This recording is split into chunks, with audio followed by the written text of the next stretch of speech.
Amen. Amen. Amen. Le sang de Jésus. Le sang de Jésus. Le sang de Jésus. Le sang de Jésus. Le sang de Jésus. Le sang de Jésus. Le sang de Jésus. Dans le puissant nom de Jésus, nous avons prié. Amen. Amen. Amen.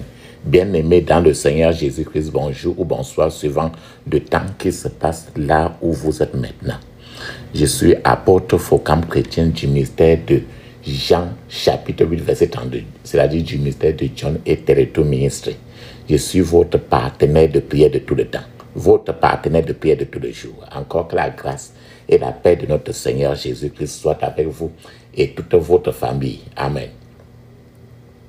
Bien-aimés, avant que nous commençons notre thème de prière aujourd'hui, je vais vous exhorter à mettre une cuillère à café d'huile d'onction dans votre bouche. Laissez-la durer dans votre bouche au moins 2 minutes. Rincez votre bouche avec cela et laissez-la durer là avant d'avaler bien après. La même chose, mettez un peu d'huile d'onction dans la paume de vos mains.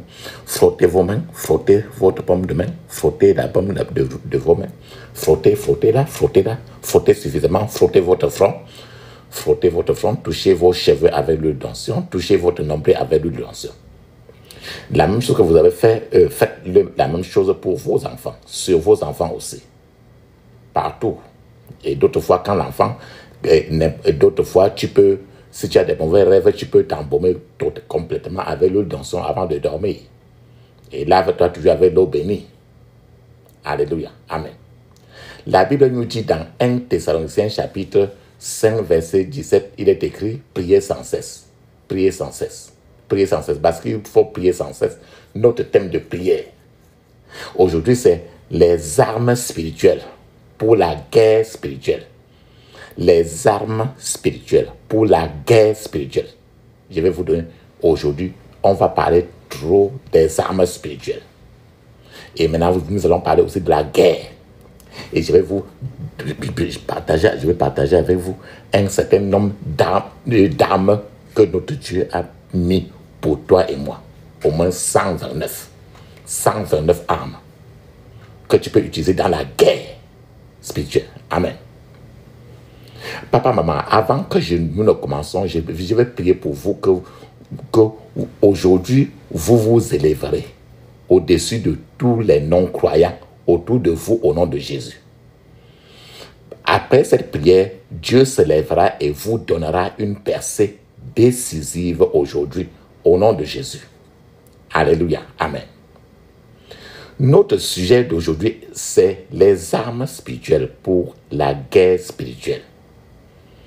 La Bible nous dit très bien dans Jérémie 51, verset 20. Jérémie 51, verset 20, il est écrit: tu es ma hache de guerre et mon épée, dit l'Éternel.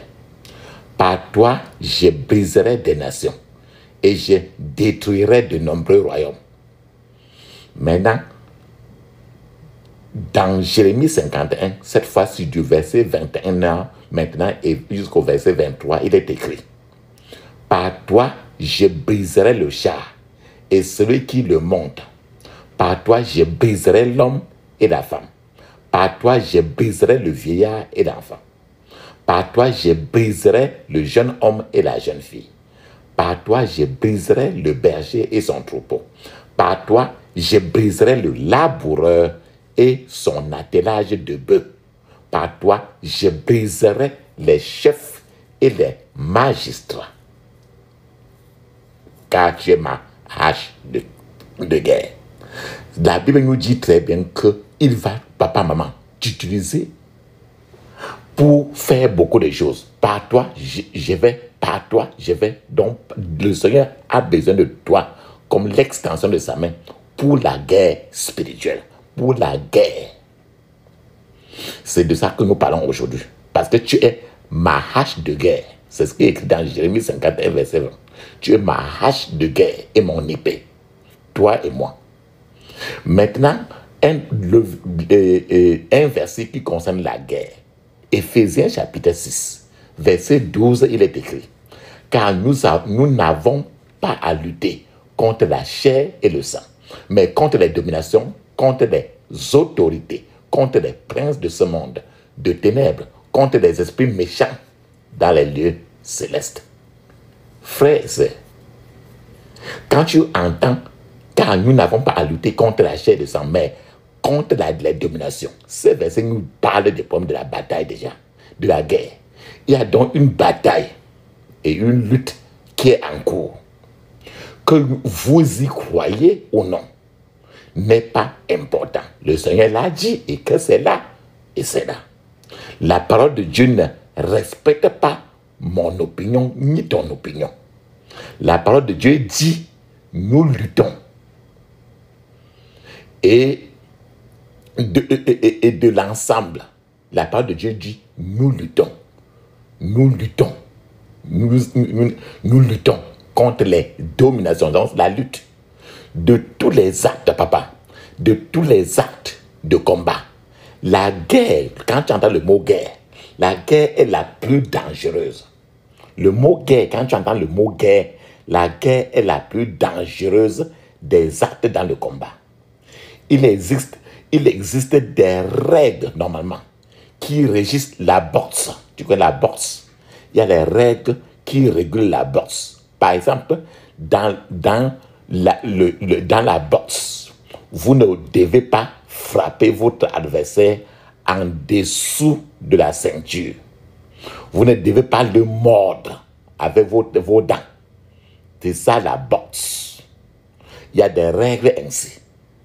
Mais dans la guerre, donc, qui est permis dans la Bible, dans la guerre en réalité, n'importe quelle guerre d'un pays contre un autre, dans la guerre, tout est permis. Vous pouvez soulever votre adversaire et le frapper au sol. Vous pouvez l'étrangler pour le tuer. Vous pouvez le frapper avec n'importe quoi qui vous parvient sur la main. Tout cela est autorisé dans la guerre. La guerre est donc la plus dangereuse de tous les combats possibles. Et c'est le mot que la Bible utilise pour décrire notre combat avec le diable, avec l'ennemi.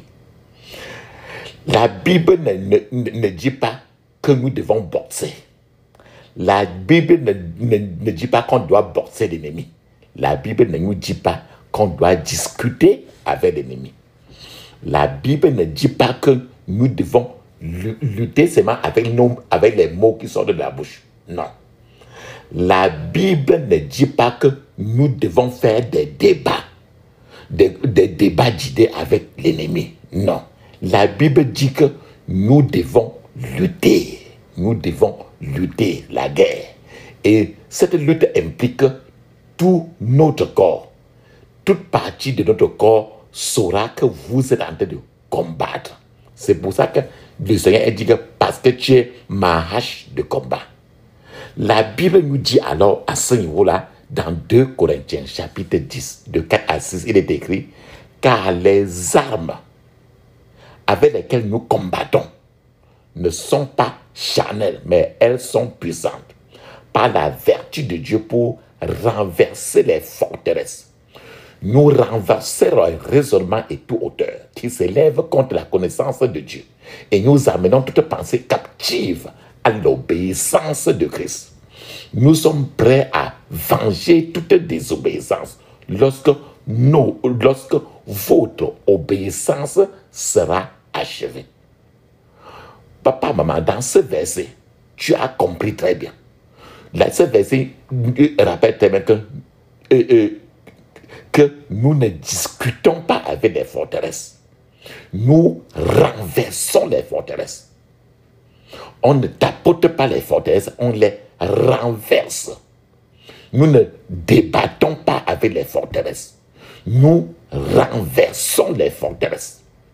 Nous ne caressons pas, nous ne chuchotons pas les forteresses. Nous renversons les forteresses. C'est ce que cela veut dire. Il te dit que par exemple dans la guerre, tu peux porter quelqu'un, frapper par terre, ça veut dire que tu le renverses jusqu'à ce qu'il meure. Donc, nous renversons les forteresses. À ce moment, papa, maman, nous remercions Dieu de nous avoir donné des bonnes armes de combat. Un seul point de prière, papa, maman. Comme tu vois là, un seul point de prière que tu peux lever peut changer toute la situation d'un pays. Et un seul point de prière que toi-même tu peux lever peut élever tout un pays.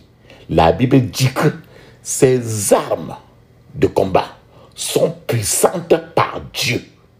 Ce n'est pas par une autre personne. Ces armes que nous utilisons pour lutter, pour faire la prière de guerre, sont puissantes pour renverser les forteresses. Et regarde, écoute encore très bien comment l'apôtre Paul dit à Timothée, quand Timothée était jeune et qu'il était avec l'apôtre Paul. 1 Timothée chapitre 1, verset 18, il est écrit. Timothée, vous savez, l'apôtre Paul qui appelle Timothée pour lui parler. Timothée, tu es pour moi comme un fils.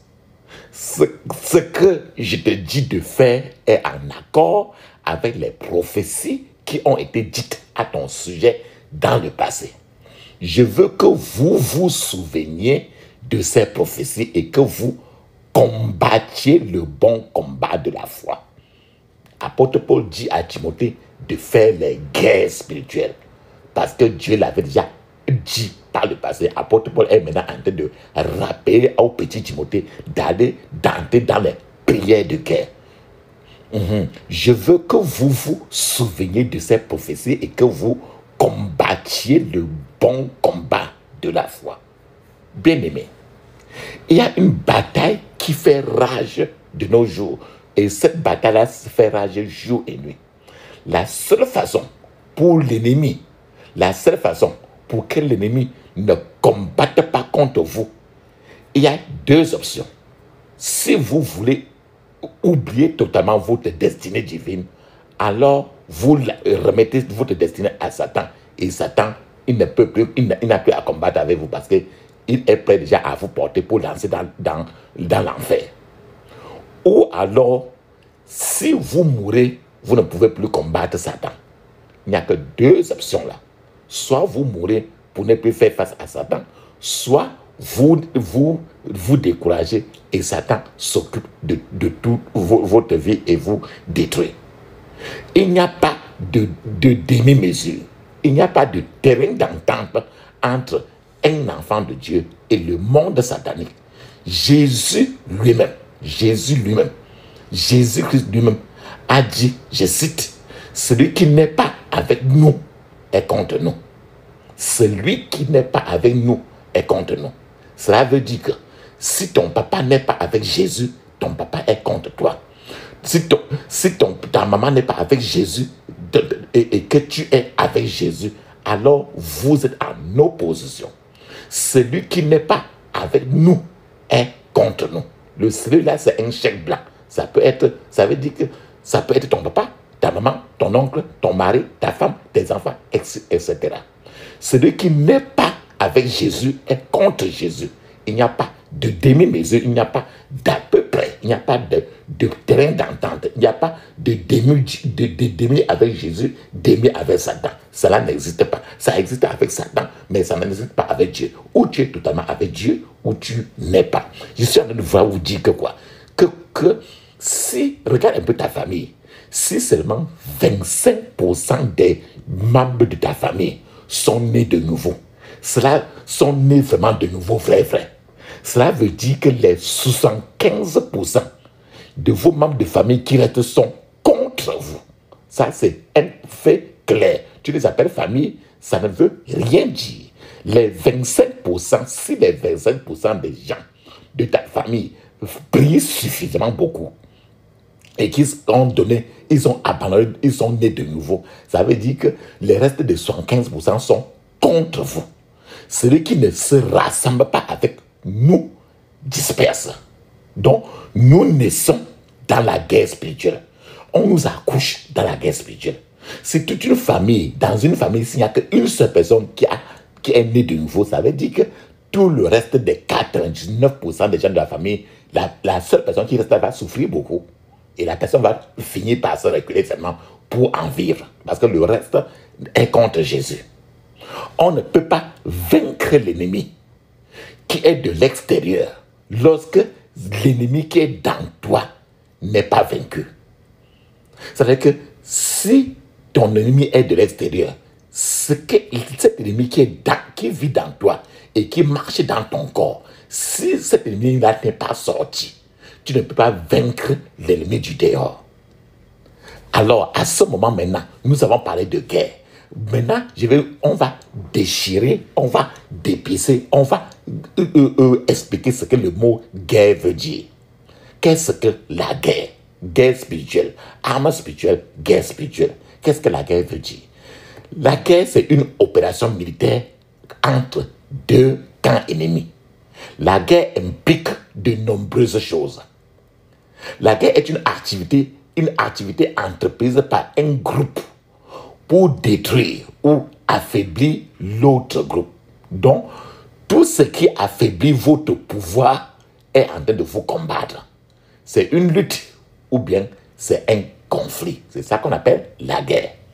La guerre est une lutte entre des forces opposées pour un but particulier.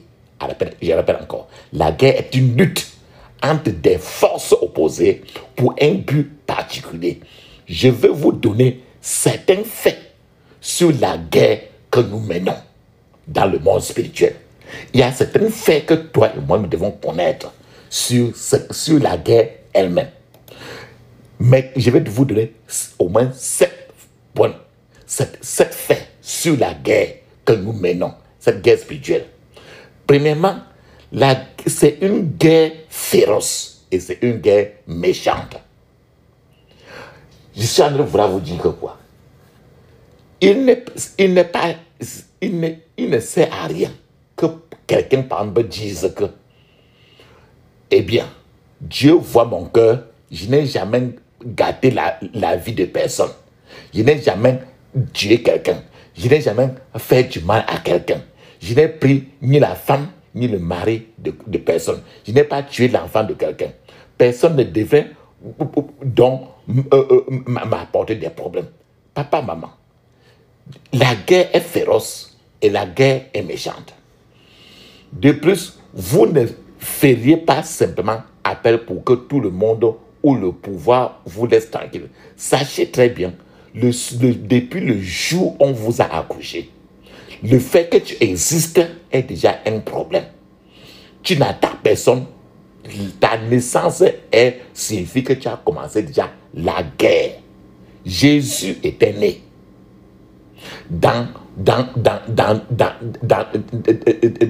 un étable. Dès lors que Jésus était né, le même jour, il y avait la guerre sur un petit bébé qui n'a même pas un jour de naissance. Donc, Hérode était déjà là. À cause du fait que ton destin est là, le fait qu'on t'a accouché est déjà un problème. Donc, que tu attaques quelqu'un, que tu n'attaques pas, on va aller contre toi.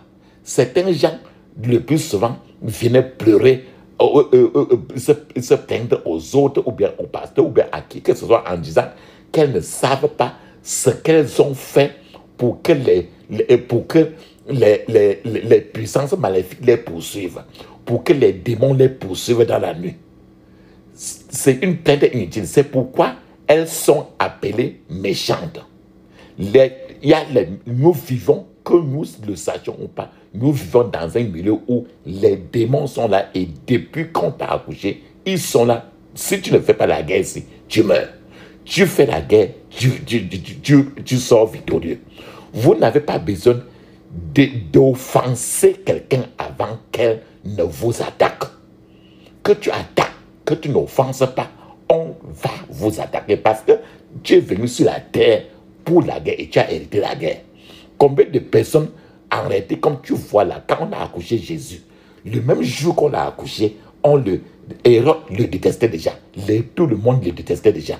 Combien de personnes Jésus avait-il offensé? Jésus avait fait quelque chose sur qui? Donc, Jésus, depuis le jour qu'on l'a né et jusqu'à ce qu'il subisse la mort sur la croix, il n'a attaqué personne. Voilà alors le premier fait sur la guerre. La deuxième chose pour la guerre spirituelle que nous devons comprendre, c'est que la guerre n'est pas contre les êtres humains. C'est pourquoi les gens ne devraient pas mal comprendre certains de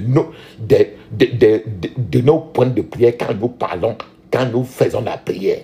Les gens remettent parfois en question les prières quand nous on dit tombe et meurt. Quand nous disons meurs au nom de Jésus. Quand nous disons sois lié, sois délié.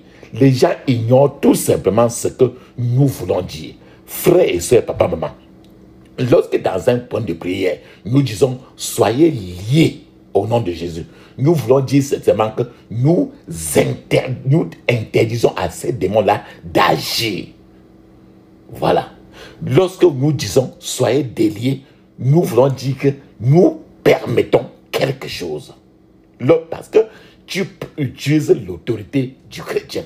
Lorsque nous disons tombe et meurt, ce que nous disons quand nous disons tombe et meurt, ou bien meurt au nom de Jésus, nous ne voulons pas que vous êtes à nouveau disponible. Nous voulons tout simplement que ce démon-là ne soit plus disponible, que ses capacités soient arrêtées et qu'il soit devenu aussi faible que tu peux marcher sur lui comme tu veux. C'est ça. Mourir, ça veut dire que ne plus être efficace. Et tous ces commandements que nous disons dans les prières sont dirigés contre les esprits mauvais, contre les démons. Et derrière ces démons-là qui sont derrière les problèmes que les gens encourent, Dieu ouvrira aujourd'hui encore notre compréhension. Les chrétiens, les enfants de Dieu ne sont pas en guerre contre un homme ou contre une autre femme. Nous ne nous querellons pas avec les pécheurs, mais avec le péché. Ce que nous détestons, ce que Dieu déteste, il déteste le péché et il aime le pécheur. C'est pour ça que Jésus est venu pour le pécheur. Mais nous détestons le péché et c'est contre eux que nous luttons. Nous ne nous querellons pas avec l'hérétique, mais nous combattons son hérésie. Nous ne nous querellons pas avec l'hérétique. Nous combattons son hérésie. Nous ne combattons pas la personne qui a la sorcellerie dans lui. La bataille est contre l'esprit, le démon de la sorcellerie qui est dans la personne. Pour que quand ce démon-là va quitter la personne, deviendra maintenant ton frère, ta soeur, que tu vas aimer davantage. Le troisième fait que nous devons connaître pour la guerre, c'est que notre guerre que nous faisons dans nos prières, nos guerres est contre la méchanceté dans le monde spirituel. La méchanceté dans le monde spirituel. La méchanceté spirituelle. C'est-à-dire les forces qui n'ont aucune pitié de l'être humain. Je vous ai parlé. Dans le monde spirituel, ils n'ont pas pitié d'un bébé de 2 jours. C'est contre ces méchants-là dans le monde spirituel que nous luttons. C'est seulement dans le dictionnaire de ce monde que le mot miséricorde existe. Dans le monde des démons de Satan, dans le monde des esprits mauvais, le mot miséricorde n'existe pas dans leur milieu. C'est pour ça que nous mettons la guerre spirituelle. C'est ce que Jésus nous a dit. Le 4e fait sur la prière, sur la guerre, c'est que nos ennemis sont puissants. Nos ennemis sont puissants. Sinon, nos ennemis ont un pouvoir. Et sinon, la Bible n'aurait pas dit dans Éphésiens 6:10, fortifiez-vous dans le Seigneur et par sa force toute puissante. Parce que l'ennemi a d'abord lui-même un pouvoir. Si bien que si tu ne te fortifies pas avec Jésus de Nazareth, tu ne peux pas renverser l'ennemi parce que l'ennemi a un pouvoir, une puissance aussi. La Bible, c'est pour ça que la Bible dit dans Éphésiens 6:10, fortifiez-vous et fortifiez-vous dans le Seigneur et par sa force toute puissante. La Bible aurait dit, soyez faibles, soyez tièdes. Mais quand la Bible dit, soyez forts, fortifiez-vous, cela signifie qu'il y a une forte opposition contre vous et moi. C'est-à-dire que nos ennemis sont puissants, ils ont une puissance que nous devons alors neutraliser. Le cinquième fait sur la prière, sur la guerre, c'est que nos ennemis sont d'autres classes et sont plus éveillés que nous. Nos ennemis sont plus éveillés que nous. Je t'explique encore plus. C'est vous et moi qui voulez partir en congé sabbatique. Tu peux prendre un congé de ton travail. Mais nos ennemis, les démons, ne peuvent jamais aller en congé. Ils ne sont que là pour te calculer. Vois pas comment faire pour te tuer. Jean chapitre 10, verset 10. Ce sont les êtres humains qui peuvent avoir le paludisme, le malaria, le paludisme. Nos ennemis, ces démons-là, n'ont jamais de maladie. Ce sont les êtres humains qui vont se faire admettre dans les hôpitaux, ou ce sont les êtres humains qui peuvent subir des opérations chirurgicales. Les démons n'ont rien à voir dans tout ça. C'est toi et moi qui allons en congé de maternité. Nos ennemis ne vont jamais en congé. Ils sont 24 sur 24 en train d'étudier comment faire pour te prendre et que tu atterrisses en enfer. C'est nous qui nous plaignons d'être fatigués, d'être somnolents. Nos ennemis ne se plaignent pas parce qu'ils sont là 24 sur 24 pour tuer. C'est nous qui nous plaignons d'avoir sommeil. Nos ennemis ne sommeillent pas. Nos ennemis sont plus éveillés que nous. Papa, maman, c'est la réalité, que tu le veux ou pas. Le sixième fait encore concernant la guerre, c'est que la guerre est perpétuelle. Et la guerre ne doit jamais cesser jusqu'à ce que la vérité soit victorieuse. C'est pour ça que nous commençons tout par dire prier sans cesse. Alors, nous devons continuer à combattre. C'est ce que l'apôtre Paul a dit à Timothée. Si pendant que vous, papa, maman, pendant que vous écoutez ce message, par exemple, et vous pensez que votre père, qui est peut-être un pasteur ou un prêtre ou un révérend, a déjà prié pour vous, ou que votre mère, qui est prophétesse ou bien quoi que ce soit, a déjà prié pour vous, et que vous pouvez donc vous cacher et ne pas prier. Papa, maman, vous faites une erreur tragique. Vous devez combattre vous-même. Ça, c'est la réalité. Alléluia. Personne ne peut prier pour vous au niveau où le Seigneur en veut pour vous-même. Le septième fait concernant la guerre, c'est que la guerre est héréditaire. La guerre spirituelle est héréditaire. J'explique encore le plus. C'est-à-dire que ce n'est pas toi et moi qui avons commencé la guerre contre Satan. Non. La guerre contre le monde satanique a été transmise à toi et moi. Ça veut dire qu'au moment où le sang de Abel a crié vengeance, quand Caïn a tué Abel, avant Caïn et Abel, il n'y avait pas de problème. Mais quand Caïn a tué Abel, le sang de Abel est versé et est entré au sol. Et ce sang-là est en train de crier au ciel, à Dieu, que je veux la vengeance de ce sang. Donc, au moment où le sang de Abel a crié vengeance contre Caïn qui l'a tué, c'est le jour où la guerre, la bataille a commencé entre le monde du diable et toi et moi. Et toi et moi. Parce que Caïn était du monde du diable, Abel était du monde du Christ.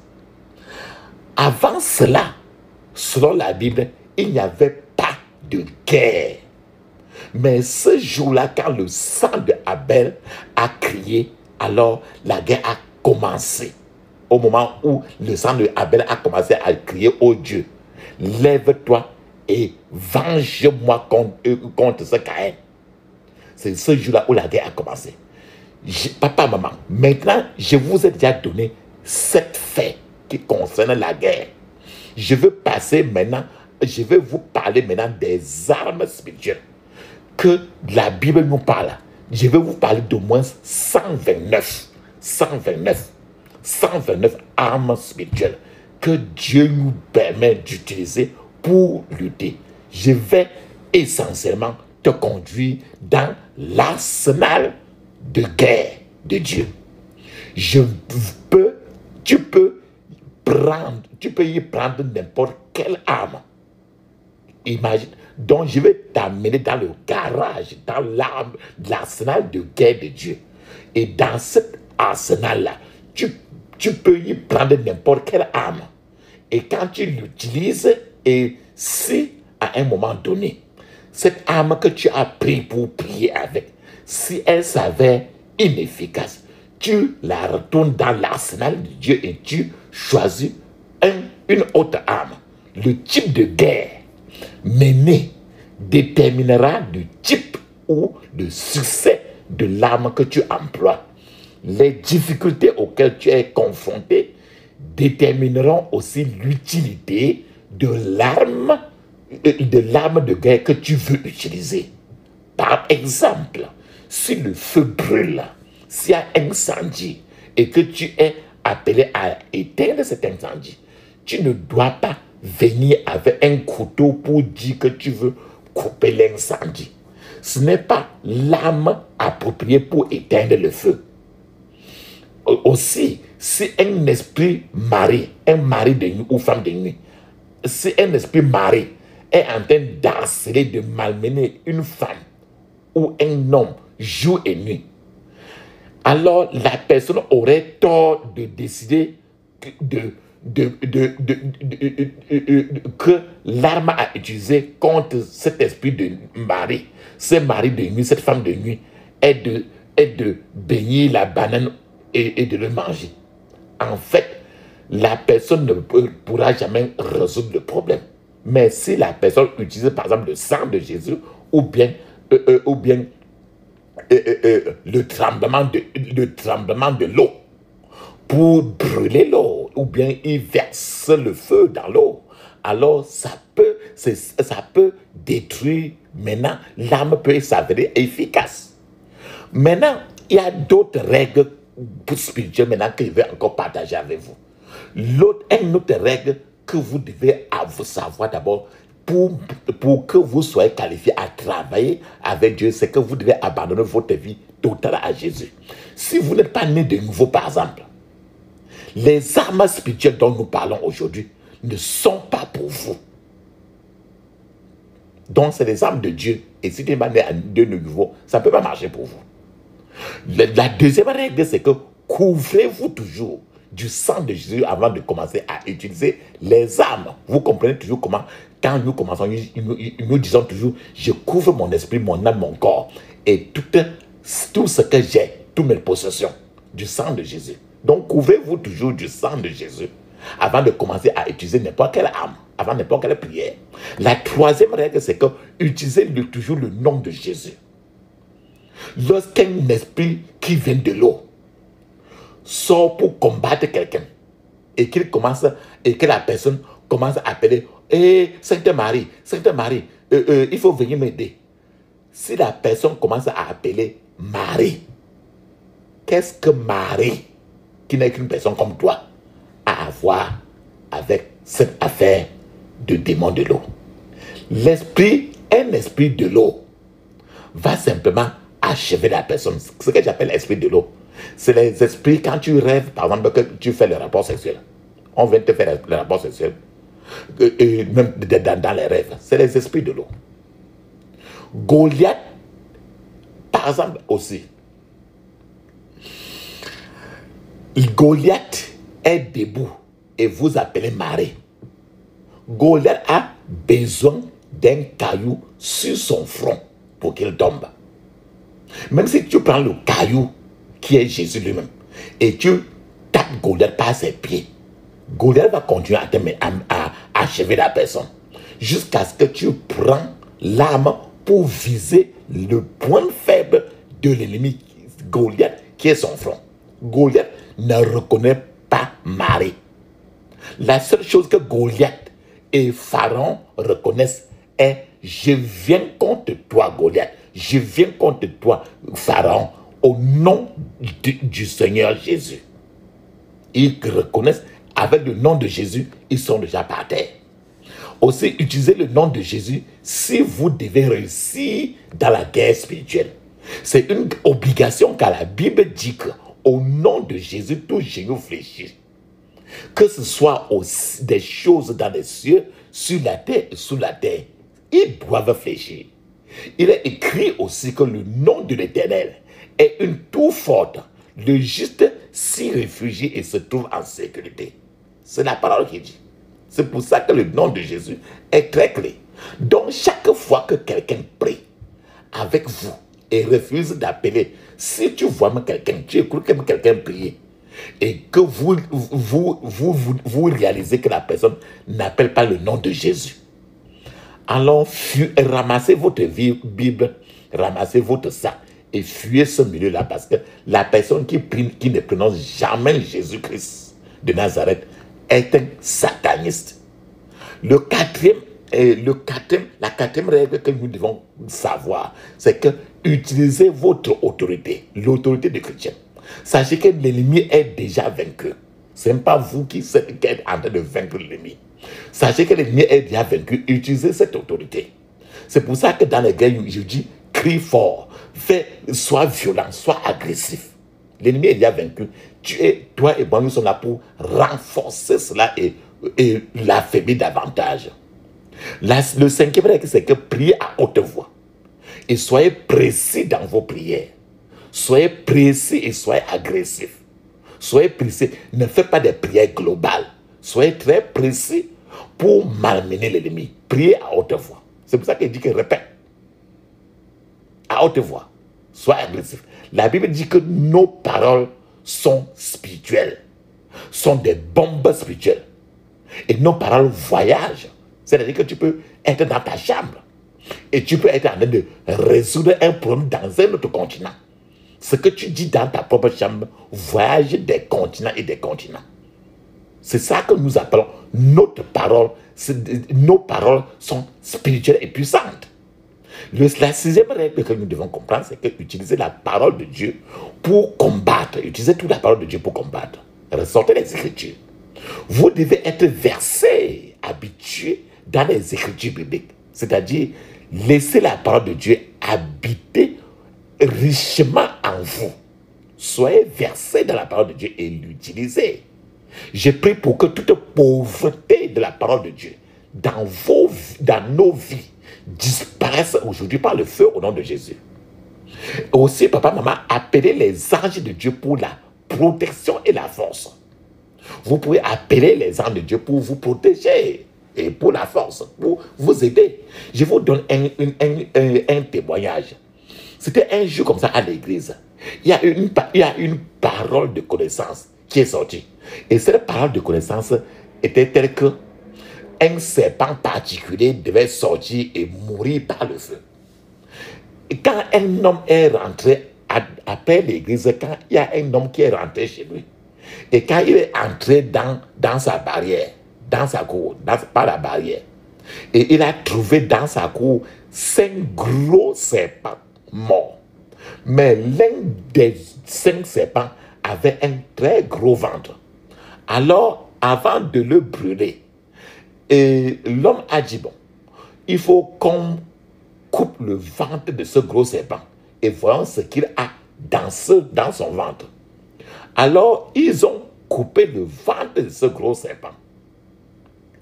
Ils ont ouvert le ventre de ce gros serpent et il y avait un oiseau qui était dans le ventre de ce gros serpent. Frères et sœurs, ces créatures étaient dans cet environnement-là depuis des années. Et ces créatures se déplaçaient dans les maisons des gens. Et quand ils se déplaçaient, ils avalent la prospérité des gens. Et ces créatures-là combattaient même d'autres ennemis pour pouvoir capturer, pour pouvoir avoir finalement le gros ventre. Donc l'oiseau lui-même était comme ça un sorcier aussi qui est venu, et un autre sorcier plus fort que le serpent a avalé l'autre sorcier, et en disant que c'était son territoire. Donc l'oiseau qui a été avalé était aussi un agent des ténèbres, un marabout, un charlatan. Et il est venu combattre cette famille. Mais le serpent, là-bas, était déjà un autre démon qui a avalé l'oiseau. Les gens avaient prié, mais un jour, ils ont utilisé la bonne arme. Donc on utilisait prier depuis, mais alors la prière ne donnait rien. Peut-être qu'ils ont prié afin que le serpent de Dieu aille mordre tous les serpents. Alors ce jour-là, c'était terrible. Donc, ils ont utilisé la bonne arme et il y a eu une manifestation ouverte. Nous avons, papa, maman, nous avons ainsi examiné ce qu'est la guerre et certains faits qui concernent maintenant la guerre. Nous avons examiné les règles d'utilisation de nos armes spirituelles. Maintenant, nous allons examiner les règles de la guerre spirituelle elles-mêmes, afin qu'après avoir utilisé ces armes, vous ne vous plaignez pas en disant que ça ne marche pas. Alléluia. Amen. Papa, maman, mais la première chose, c'est que vous devez savoir que personne d'abord sur la terre n'est au-dessus de la guerre spirituelle. Chacun doit faire la guerre. C'est pour ça que nous disons toujours que même les enfants de 7 ans, vous devez les enseigner à dire: je bois le sang de Jésus 12 fois ou 21 fois. Donc, voilà les enfants de 5 ans. Même quelqu'un qui a 70 ou 100 ans doit dire: je bois le sang de Jésus même 21 fois, même 12 fois. Donc, la guerre est pour toute existence. La deuxième chose, c'est que nous devons comprendre que soit vous combattez, soit vous périssez. Il n'y a pas de demi-mesure, il n'y a pas de milieu. Quelqu'un qui ne prie pas ce genre de prière, tu vas te rendre compte que la personne souffrira beaucoup. Il va passer tout le temps à se plaindre. Mais quand il va prier, alors il va avoir le résultat. Donc, ou tu combats, ou tu ne combats pas. Et tu combats, c'est pour toi. Tu ne combats pas. Chacun s'en fout. Chacun est seul sur la terre. La troisième chose, c'est que vous ne pouvez pas vaincre l'ennemi qui est à l'extérieur. Si l'ennemi là qui est encore dans vous, vous ne l'avez pas encore vaincu. Lorsqu'un esprit est déjà entré dans une personne et qui marche déjà dans la vie des personnes et que la personne ne l'enlève pas, tu ne peux pas combattre un autre esprit du dehors. Parce que ceux du dehors vont se moquer seulement de toi parce qu'ils savent déjà que l'un d'eux est déjà à l'intérieur de toi.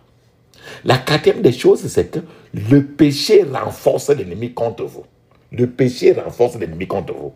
Si vous vivez dans un péché, que vous connaissez bien ce péché-là, aucune arme que vous devez utiliser ne pourra pas marcher jusqu'au moment où vous confessez vous-même ce péché ouvertement. Et quand vous êtes seul, et le Seigneur va vous pardonner. La cinquième chose à connaître, c'est que le moyen le plus rapide que Satan utilise pour transférer le démon dans la vie des gens, c'est le sexe hors mariage. C'est-à-dire le sexe quand tu es marié et tu fais ça dehors, ou bien quand tu n'es pas encore marié. Donc, le sexe est le moyen le plus rapide de transfert de démons entre les gens. Et Satan aime cette autoroute-là. Donc, si vous couchez avec un homme ou une femme, et que vous n'êtes pas marié, ou bien que vous êtes marié, vous couchez par dehors, ou bien vous masturbez, il y a un transfert de démons entre toi et la personne. Des yeux ne le connaissent, ne le verront pas.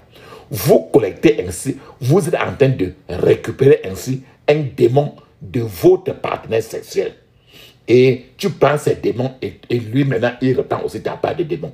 Ensuite, si vous faites l'erreur de coucher même avec plusieurs gens, vous êtes en train de ramasser beaucoup de démons maintenant. Et maintenant, vous partagez encore avec les autres. Donc, vous pouvez appeler certains gens des sorciers. Mais si vous avez couché avec plusieurs gens, vous êtes le pire des sorciers ou le pire des sorcières. Vous devriez vous repentir avant de prier à ce niveau-là. La sixième chose, c'est que les choses sataniques doivent être retirées de votre environnement. Les choses sataniques doivent être retirées de ton environnement. Si vous ne les faites pas, votre guerre, la victoire que vous aurez pu remporter en une semaine va traîner pour longtemps. Donc, les choses qui sont sataniques doivent être enlevées de chez vous, de ta maison, de ta chambre, de ton corps, de ta valise, de n'importe quel lieu. Si vous ne faites pas ça et vous jonglez, les démons restent avec vous et vos prières durent beaucoup. Lorsque les images sur vos décorations sont par exemple des images de serpents, certains yeux là, vous gardez peut-être la propriété de l'ennemi et cela peut prolonger votre guerre spirituelle. Une guerre qui ne devait pas durer, ça risque de prendre trop de temps parce que vous hébergez encore les choses de Satan. Alors, à cause de ça, il préfère rester avec vous. Alors, une autre chose que nous devons comprendre, c'est que l'ennemi utilise n'importe quelle fissure dans votre vie spirituelle pour vous tourmenter. Donc, ce qui fait que nous devons constamment confesser le moindre péché qui nous arrive afin de ne pas permettre que la fissure s'ouvre et que l'ennemi y pénètre pour nous tourmenter. Une autre chose, c'est que vous ne pouvez pas perdre la bataille sans votre permission. Donc, si vous perdez une bataille, sachez que c'est votre faute d'office. Regardez toujours là où vous avez failli. Je vous ai parlé d'une fissure du péché qui peut permettre que l'ennemi ait le dessus sur vous. Donc, si vous perdez une bataille, alors ce qui est sûr, c'est que si tu pries, certaines choses ne marchent pas. Regarde toi-même, il y a quelque chose en toi qui ne tient pas. La neuvième chose que nous devons partager encore, ne prononcez pas des paroles qui feraient croire au diable et à ces gens qu'ils sont en train de vous gagner. Vérifiez bien ce qui sort de votre bouche avant de parler. Le diable n'a aucun pouvoir créateur.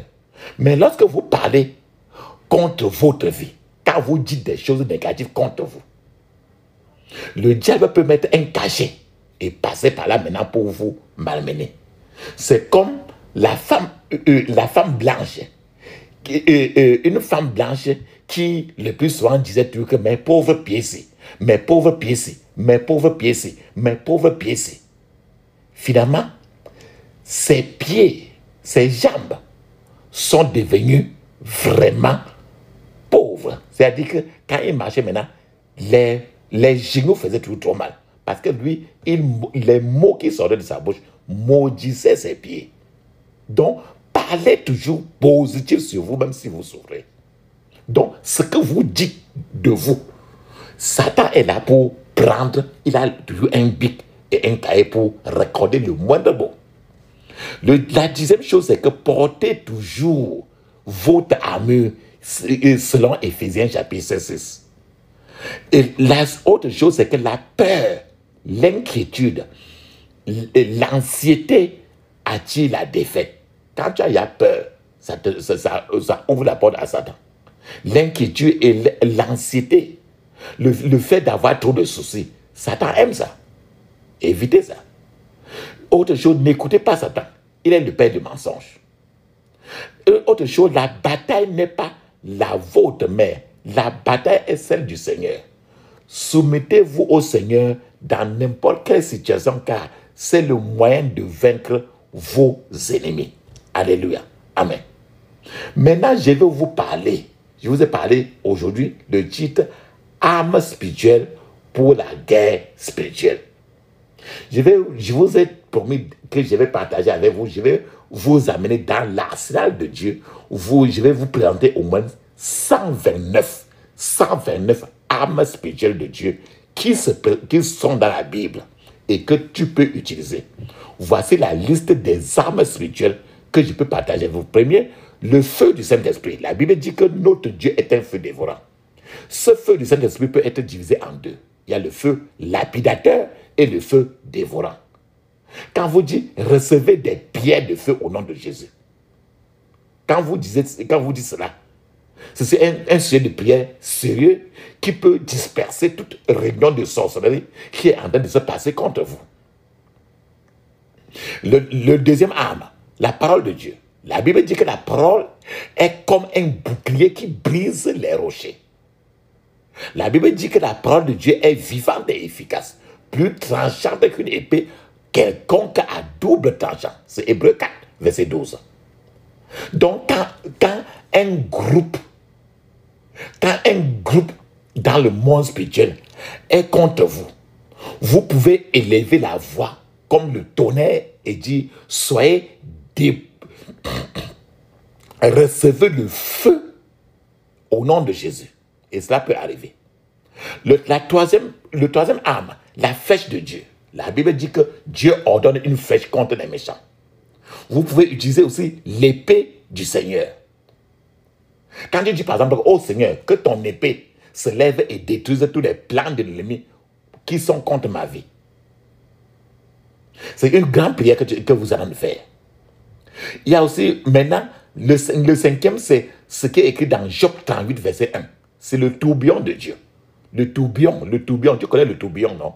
Quand tu dis, j'envoie le tourbillon de Dieu. Le tourbillon, c'est le vent qui peut tout emporter. Quand vous dites que la tempête du Seigneur, que le tourbillon de Dieu trouble le camp de mes ennemis. Alors quand j'envoie la tempête de Dieu dans le camp des sorciers qui sont rassemblés contre moi, alors les choses vont commencer à se passer ainsi. J'ai dit plus tôt, aujourd'hui, qu'il pourrait y avoir une occasion dans votre guerre spirituelle où vous appelez une arme et l'ennemi ne s'agenouille pas. Dans cette situation, vous pouvez changer l'arme. Quand vous dites par exemple le tourbillon de Dieu, ça ne marche pas. Vous changez de l'arme. Vous pouvez utiliser peut-être l'épée du Seigneur. Vous pouvez utiliser aussi la tornade de Dieu. La tornade, c'est un vent puissant qui emporte tout avec lui. J'envoie la tornade de Dieu dans le camp de mes ennemis. Une autre arme de Dieu, le grand tremblement de terre.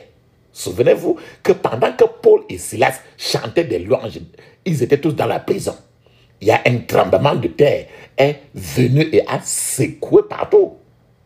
Quand on dit tremblement de terre, c'était sur la terre.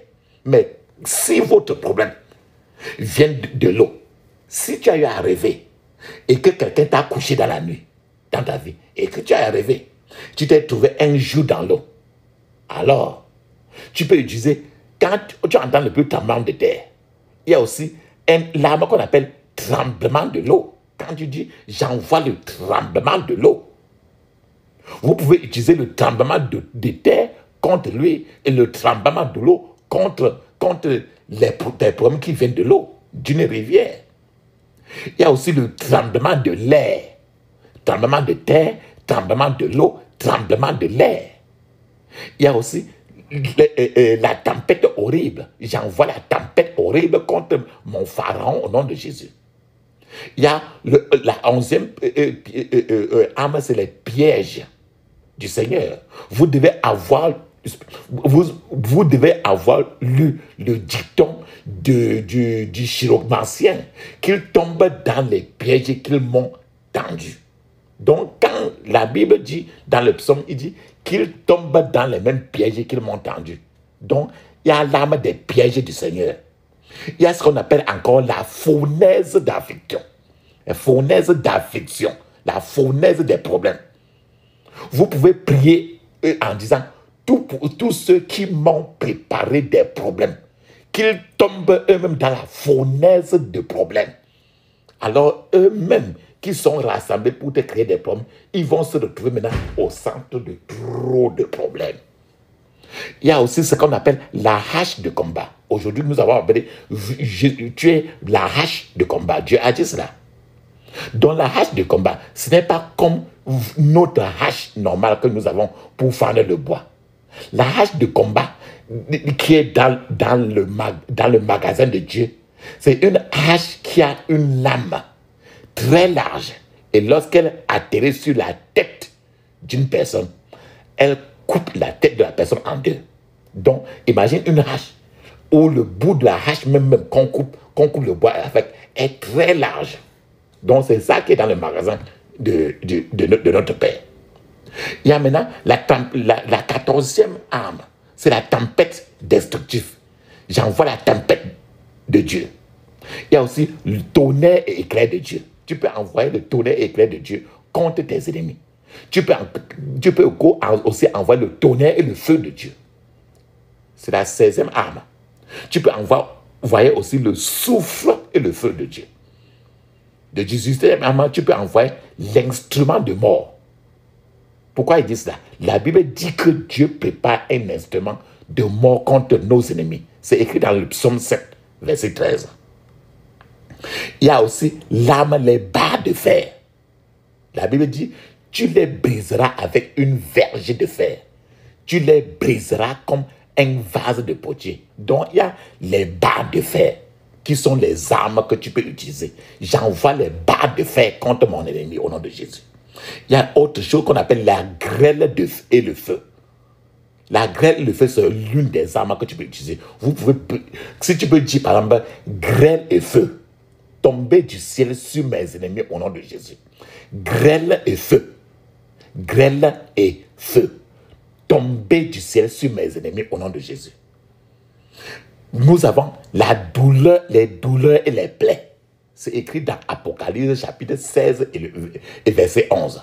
J'envoie des douleurs et les plaies sur tous les ennemis qui m'empêchent de dormir au nom de Jésus. Nous avons la grande chaleur. C'est écrit dans Apocalypse 16 verset 9. Nous avons encore l'autre arme, c'est la coupe de la colère de Dieu.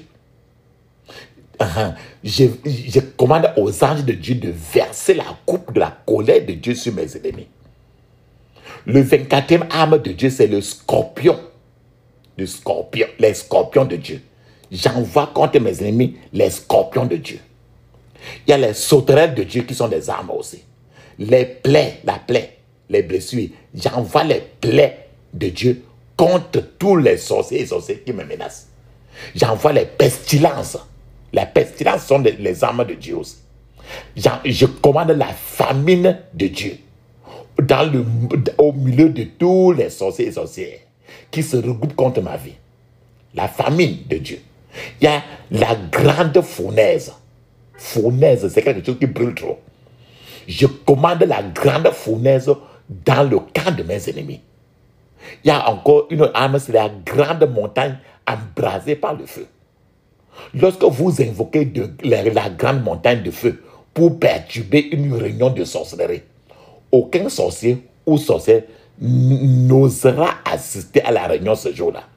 Ce que je dis là, c'est écrit dans Apocalypse chapitre 8, verset 8, qu'on appelle grande montagne embrasée par le feu. Nous avons les vers à bois. Il y a les vers là, qui percent le bois. La Bible dit qu'il existe un ver particulier qui peut manger le bois rapidement. Donc tu peux envoyer ce ver-là dans le camp de tes ennemis. Une autre arme, c'est la chaleur insupportable. J'envoie la chaleur insupportable dans le camp des ennemis de ma famille. Alors, quand tu dis cela, tous tes ennemis vont commencer à avoir une chaleur qu'ils ne peuvent pas supporter jusqu'à ce qu'ils se répandent. Une autre chose, c'est la chaleur destructrice. La chaleur qui détruit. Il y a aussi le froid destructeur. C'est une arme aussi. Quand tu envoies le froid destructeur, la personne se sent maintenant trop congelée. Partout où il va, ces démons-là souffrent trop. Il y a encore ce qu'on appelle air destructeur. C'est que c'est un petit vent maléfique. C'est un vent, mais très méchant. Et c'est Dieu, tu peux utiliser ça pour malmener le camp de tes ennemis. Il y a encore l'eau transformée en sang de Jésus. Avec ceci, il n'y a rien de mal à papa, maman. si tu pries sur ton eau avant de boire, ou bien si tu pries sur ton eau avant de prendre ton bain, avant d'utiliser. Par exemple, tu peux dire que cette eau-ci soit transformée en sang de Jésus. Que cette eau-ci soit transformée en sang de Jésus. Tu dis ça, cette fois, tu dis au nom de Jésus. L'eau là que tu viens de dire ça, rien qu'en ce moment-là, sera transformée en sang de Jésus. Et maintenant, vous pouvez verser cela asperger dans votre chambre. Vous pouvez vous laver avec, boire cela. Vous pouvez, pour nos soeurs, laver votre vagin toute votre vie toujours avec l'eau là que tu viens de transformer en sang. C'est une arme puissante. Car la Bible dit, quand je verrai le sang, je passerai par-dessus vous. Ça veut dire que quand tu transformes l'eau en sang, même avant de préparer, quand tu dis ça cette fois, avant de préparer avec, maintenant, n'importe quel démon ne peut plus te visiter. Quand tu laves ton vagin avec l'eau de vie, aucun mari de nuit ne peut plus venir dans le rêve pour mettre son truc dans ton vagin. Si tu utilises ça pour laver ton pénis, aucune femme de nuit ne peut venir encore utiliser ton pénis. Ainsi de suite. Une autre arme, c'est la voix de Dieu. Quand Dieu commence à parler, les ennemis se dispersent. Une autre arme de Dieu, c'est la scie du Seigneur. Tu connais la scie qu'on utilise pour scier quelque chose, non? L'arsenal de Dieu a aussi une scie. Tu peux prendre la scie. Je commande à la scie du Seigneur de couper sa tête. Une autre arme du Seigneur, c'est l'acide concentré. Il y a le coup de feu. Tu connais comment on utilise le fusil pour faire un coup de feu, non? Je commande le coup de feu de Dieu sur le camp de mes ennemis. Il y a encore l'épée avec 2 tranchants. C'est une arme encore. L'autre arme, c'est la lance du Seigneur. Tu connais la flèche et lance. Il y a encore une autre arme qu'on appelle traîneau de fer. Traîneau de fer. Traîneau de fer. Traîneau de fer, c'est quoi? C'est ce qui peut réduire quelque chose en poudre. Quand vous dites par exemple que Seigneur, que ton traîneau de fer ramène la charge maléfique à l'expéditeur, l'instrument livrera la chose et va réduire l'expéditeur en poudre. Le mot traîneau de fer, c'est écrit dans Amos chapitre 1, verset 3. Une autre arme que tu peux utiliser, c'est le marteau du Seigneur. Le marteau du Seigneur. Tu peux encore utiliser l'inondation destructrice. Rappelle-toi comment Dieu a utilisé l'inondation au temps de Noé. Il y a aussi le bulldozer de Dieu. En fait, le Saint-Esprit a ce que nous pouvons appeler le pouvoir de bulldozer. C'est comme un éléphant qui se déplace dans toute la forêt. Donc, il y a encore la tempête de sable. Tempête de sable. Tu connais la tempête, quand la tempête souffle beaucoup, il y a le sable, ça balaye trop le sable. Alors, cette arme-ci est utilisée contre les esprits du désert. Et il y a beaucoup d'esprits du désert qui troublent les gens. D'autres fois au Cameroun et au Nigeria et dans plusieurs pays maintenant. Il y a aussi le vent sec. Quand vous utilisez le vent sec, comme la brise souffle, l'ennemi ou bien les problèmes commencent à sécher. Donc le vent sec, ça rend tout sec. Il y a aussi les lions destructeurs. Les lions sont les armes de Dieu encore. Les loups destructeurs. Il y a les léopards destructeurs. Les langues destructrices. Il y a aussi le piège du Seigneur. Le piège du Seigneur. Je vais vous expliquer encore plus ce que c'est que le piège du Seigneur. Par un témoignage. Il y avait un revivaliste. C'était dans une chose de prière. Dans un lieu de prière. Lui, il avait envoyé quelque part. Il a été envoyé quelque part pour une croisade. Là-bas, les gens qui venaient dans cette croisade-là, pour la croisade, il y avait beaucoup de gens qui venaient, mais n'étaient pas très sérieux. Alors, ce grand pasteur-là, il a décidé de leur dire que la croisade n'allait pas se tenir à l'extérieur, mais à l'intérieur de l'église.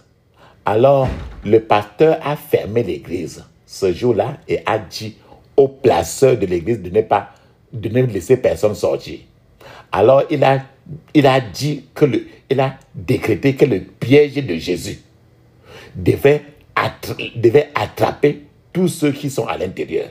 Et immédiatement, il a commencé à chanter à louer Dieu. Et quand il chantait et commençait à louer Dieu, certains gens ont commencé à sauter sur les bancs parce que le piège de Jésus était sur le point de les attraper. Donc, quand vous dites que le piège de Jésus attrape la femme prostituée qui menace mon foyer, alors la femme là qui est en train de sortir ton mari aura trop de problèmes. Maintenant, d'autres âmes, il y a les opérations destructrices. D'autres âmes encore, il y a l'âme de la confusion. Vous pouvez prier en disant, plan diabolique contre ma vie. Recevez la confusion au nom de Jésus. Il y a ce qu'on appelle la pierre d'achoppement ou encore pierre de scandale. Le caillou, pierre de scandale ou bien pierre d'achoppement. Il y a encore le choc électrique. Le choc électrique. C'est une autre arme de Dieu. Il y a ce qu'on appelle travail destructeur. Tu connais le travail. Quand une femme tombe en travail, elle veut accoucher là. Donc, tu maintenant le travail qui est destructeur. C'est une arme de Dieu. Si quelqu'un, par exemple, a avalé tes vertus et qui refuse de vomir tes vertus, vous pouvez prier en utilisant le travail destructeur.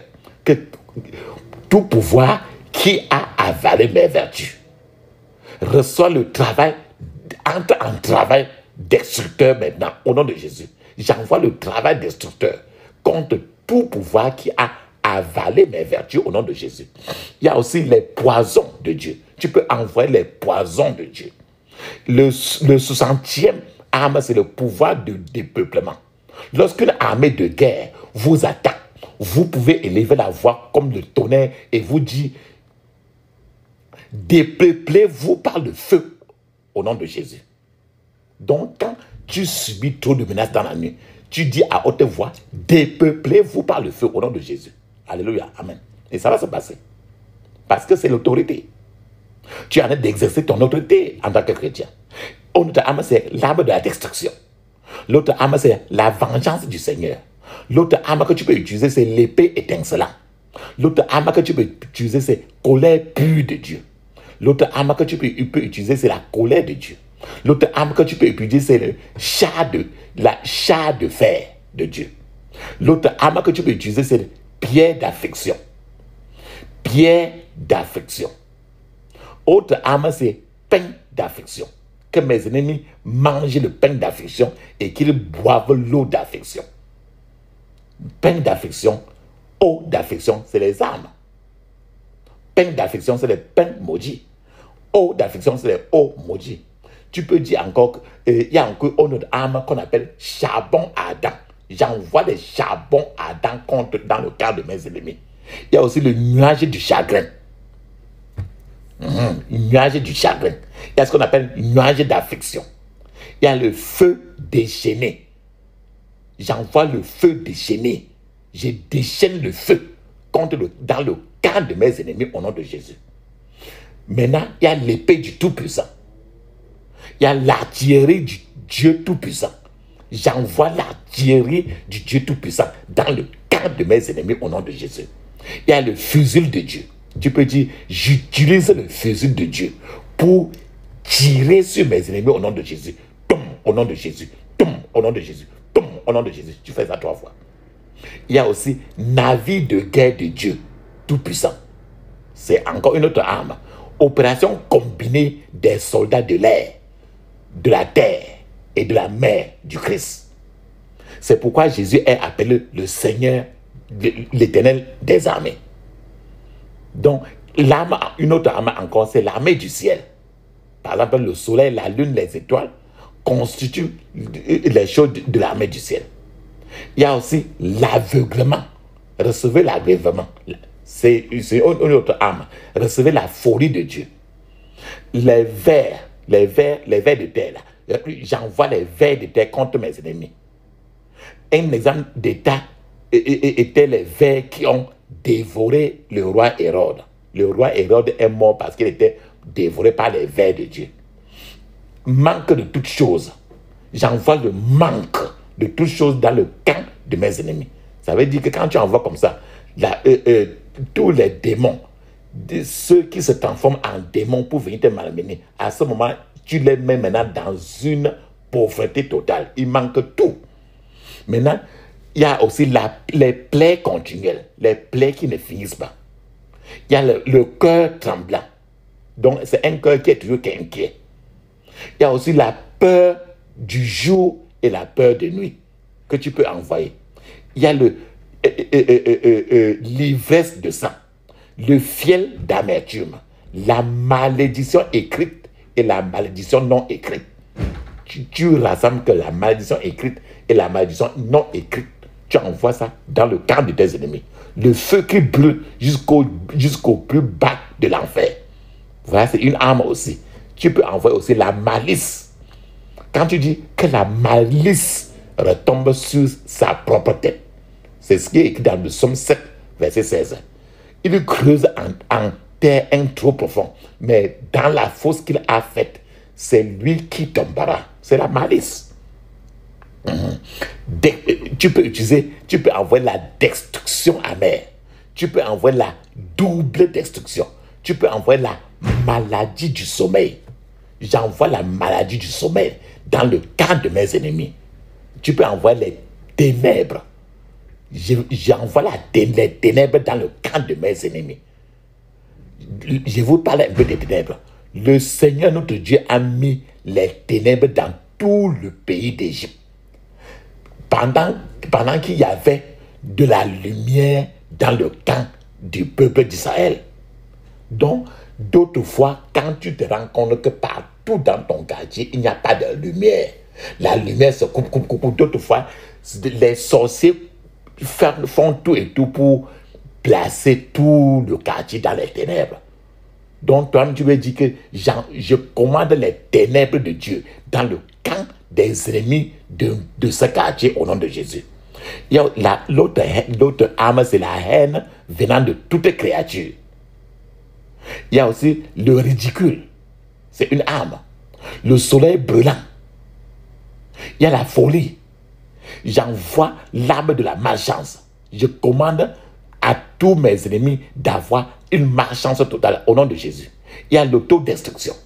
Il y a l'arme de la mort. Meurs au nom de Jésus. Quand tu dis l'arme de la mort, il y a aussi l'auto-tromperie. Donc, la personne va se tromper tout le temps. Il y a aussi il y a abus de soi. Il y a la haine de soi. Il y a le suicide. Vous pouvez dire que toute puissance maléfique rassemblée contre moi se suicide au nom de Jésus. Donc tu as utilisé comme ça l'arme du suicide. Il y a l'arme de la déception. La Bible dit que c'est lui qui réduit à néant les projets des hommes rusés, si bien que leurs mains ne peuvent pas les faire réussir. C'est Job 5,12.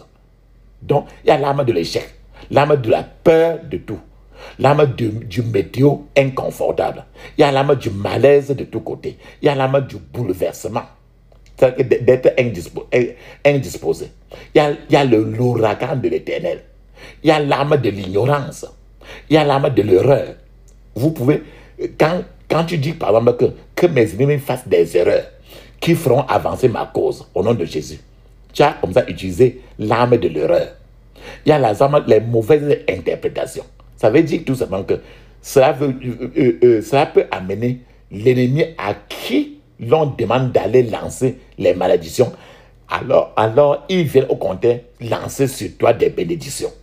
Donc si tu dis que je commande la mauvaise interprétation dans le camp de mes ennemis au nom de Jésus. Donc quand on va venir pour te maudire, l'ennemi qu'on a envoyé pour te maudire, il va venir au contraire te bénir. C'est ça, cette arme-ci. La mauvaise gestion. L'arme de la mauvaise gestion, c'est ça peut amener l'ennemi à mal gérer leurs ressources. L'arme du désordre, l'arme de la pauvreté, il y a l'arme de la confusion intérieure. La personne devient très confuse. L'arme du vide, le vent de l'Est. Il y a le charpentier céleste. C'est ce qui est écrit dans Zacharie, chapitre 1, verset 20. Il y a le serpent du Seigneur. Le serpent lui-même, c'est un serpent. Jésus est un serpent. C'est écrit, c'est ce que Moïse a levé son bâton qui est devenu serpent. Il a dit très bien que qui que ce soit regarde à ce serpent, alors sera sauvé. Donc, Jésus est le serpent, est un serpent complètement blanc. Le Seigneur, tu vas te dire que mais est-ce que le Seigneur vraiment est un serpent? C'est vrai, le serpent est un serpent parce que c'est écrit bien dans Amos, chapitre 9, verset 3.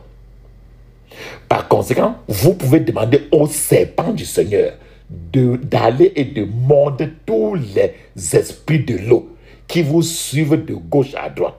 Donc, si tu as les couches de nuit, tu dis, serpent du Seigneur, va et mords tous les esprits qui me malmènent, qui me poursuivent tous les jours, jour et nuit au nom de Jésus. Alléluia.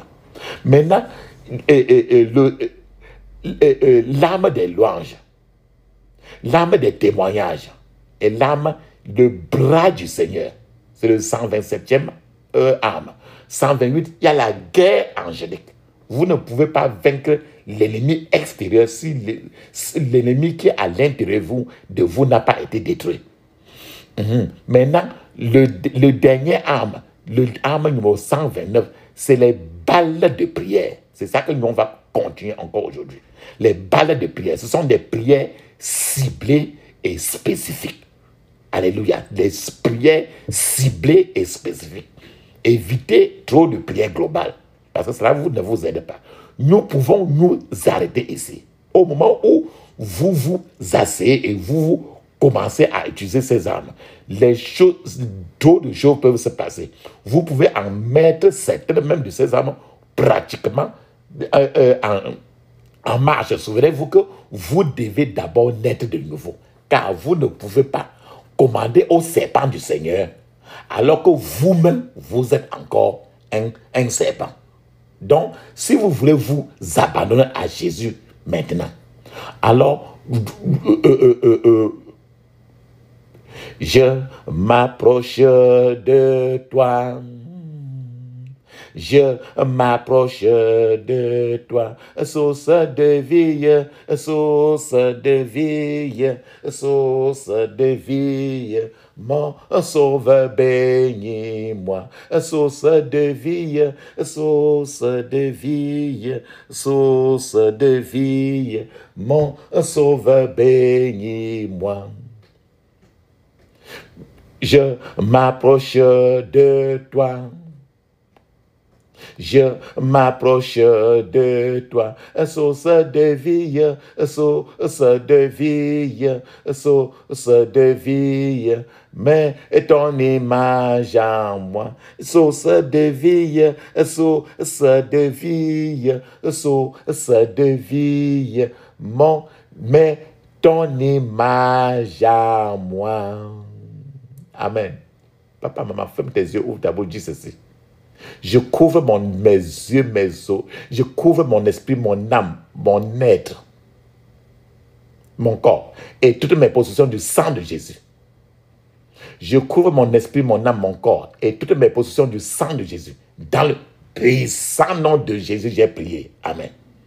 Papa, maman, si vous voulez maintenant, remettre votre vie à Jésus totalement pour que les prières d'aujourd'hui vous aident. Levez votre main droite et dites ceci, répétez avec moi. Seigneur Jésus, je viens à toi. Je reconnais que je suis un pécheur.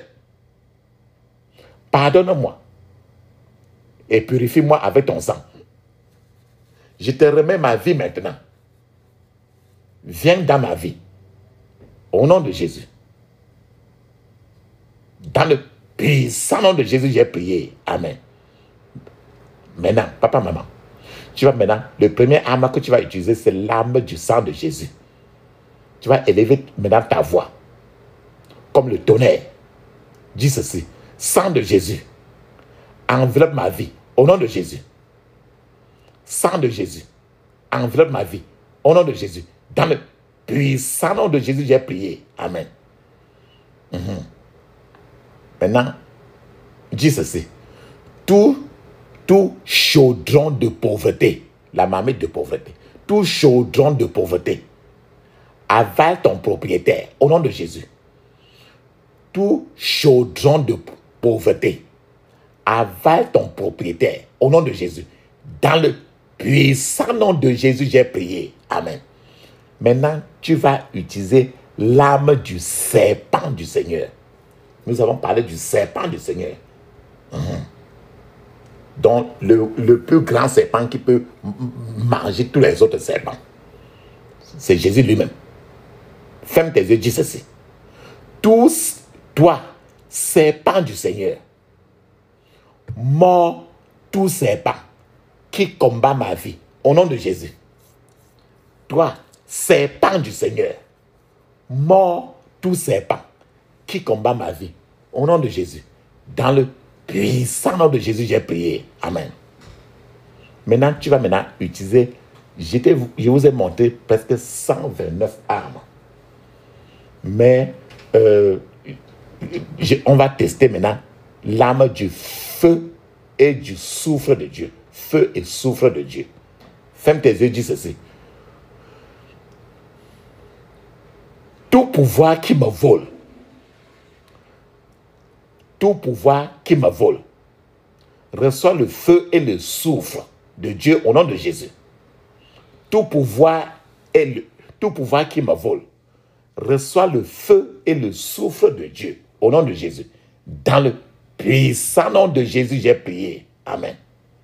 Maintenant, on va utiliser encore, on va tester l'autre arme encore, qu'on appelle le char de feu de Dieu.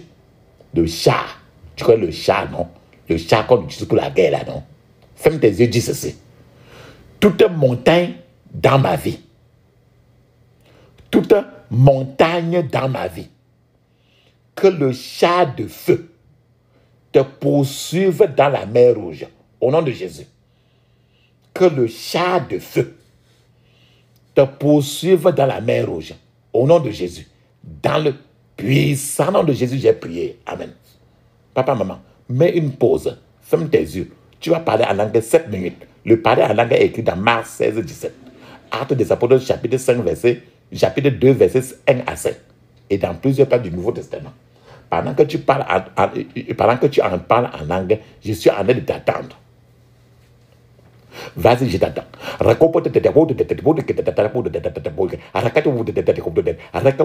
Dans le puissant nom de Jésus, nous avons prié. Amen, amen, amen. Mes remerciements, si vous avez parlé pendant 7 minutes, fermez tes yeux et dis ceci. Tu vas maintenant utiliser, il y a l'une des armes que je vous ai parlé aujourd'hui, la confusion, pour qu'il soit confus. Alors, on va utiliser l'arme de la confusion. Ferme tes yeux, dis ceci. Je sème la confusion dans le camp de mes ennemis au nom de Jésus. Je sème la confusion dans le camp de mes ennemis au nom de Jésus. Je sème la confusion dans le camp de mes ennemis au nom de Jésus. Dans le puissant nom de Jésus, j'ai prié. Amen. Maintenant, je prends encore une arme parmi les 129 armes dans l'arsenal de l'Éternel que je vous ai présenté aujourd'hui. Ce n'est pas tout. Dieu n'est pas limité. Bon, je vais prendre encore la lame de la double destruction. Ferme tes yeux, dis ceci. Toi, sorcellerie têtue, reçois la double destruction au nom de Jésus. Toi, sorcellerie têtue, reçois la double destruction au nom de Jésus. Toi, sorcellerie têtue, reçois la double destruction au nom de Jésus. Dans le puissant nom de Jésus, nous avons prié. Amen. Papa, maman, nous avons clôturé maintenant. Maintenant, ferme d'abord tes yeux. Ouvre ta bouche. La prière, c'est un dialogue. Tu as déjà envoyé tes doléances à Dieu. Tu donnes aussi l'occasion que Dieu te parle. C'est pour ça que maintenant nous avons appelé le Dieu d'Élie. Et quand tu n'appelles pas quand tu l'appelles le Dieu d'Élie, il répond certainement par le feu. Et je vais appeler pour toi et moi. Ne dis pas Amen, ne dis pas merci, ne dis aucun mot. Parce que c'est le temps. Soyez gardés, fermez les yeux, gardez tout un calme. Ouvrez la bouche. Et il peut certainement vous parler. Je vais appeler le Dieu d'Élie pour toi et moi. Feu, feu, feu, feu, feu. Feu, feu, feu, feu, feu. Feu, feu, feu, feu, feu. Feu, feu, feu, feu, feu, feu. Dans le puissant nom de Jésus, nous avons prié. Amen, amen, amen. Ça, c'est très bien. Frères et sœurs, maintenant. Maintenant, on va clôturer. Maintenant, la prière d'aujourd'hui. Ferme tes yeux. Ouvre ta bouche. Dis ceci. J'interdis toute contre-attaque, regroupement, renforcement contre moi et ma famille. Au nom de Jésus. J'interdis toute contre-attaque, regroupement, renforcement contre moi et ma famille. Au nom de Jésus. Dans le puissant nom de Jésus, j'ai prié. Amen. Maintenant, c'est là maintenant nos prières. Dis ceci. Je scelle maintenant toutes mes prières dans le sang de Jésus. Je scelle maintenant toutes mes prières dans le sang de Jésus. Dans le puissant nom de Jésus, j'ai prié. Amen. Dis Amen cette fois. Amen. Amen. Amen. Amen. Amen. Amen. Amen. Ça, c'est très bien ça. Maintenant, nous devons maintenant parler en langue 7 minutes. Mais je conseille que vous parlez en langue au bon temps à 1 heure de temps. Allons-y, on parle en langue 7 minutes.